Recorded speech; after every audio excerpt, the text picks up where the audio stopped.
Disseram para me expressar, mas quando eu falava, faziam dos meus sentimentos uma simples piada.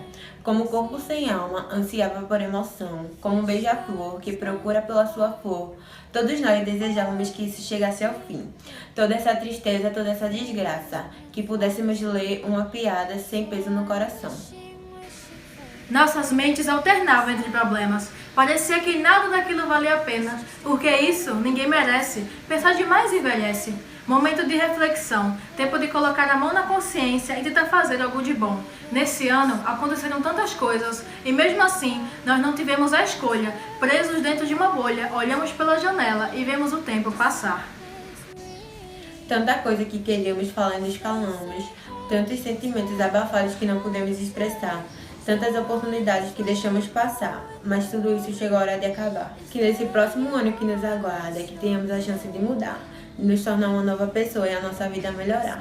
Para que a mudança aconteça, alguns sacrifícios foram feitos e os nossos defeitos nos tornam únicos. Em 2020, algumas pessoas partiram, outras se distanciaram, mas independentemente, a vida tem que continuar. As saudades que alguns deixaram, as lembranças não vão ser esquecidas, pois guardamos no coração e na mente as memórias, apesar da partida. Lágrimas e sorrisos, os sentimentos mais diversificados, e apesar de ambos andarem lado a lado, ainda não entendemos o seu real significado. Os mais extrovertidos se tornaram tímidos, os mais alegres agora andam de cabeça baixa, os mais estudiosos deixaram as matérias de lado, e até a mais vaidosa deixou a maquiagem guardada. Independente das dificuldades, que você olhe para esse mundo com outro pensamento. Aproveite bem, porque hoje pode ser o seu último abrir e fechar de olhos. Onde tudo não fez sentido, onde nada parecia compreender, mas tudo isso me fez perceber o quanto nós ainda podemos evoluir e crescer. E é isso.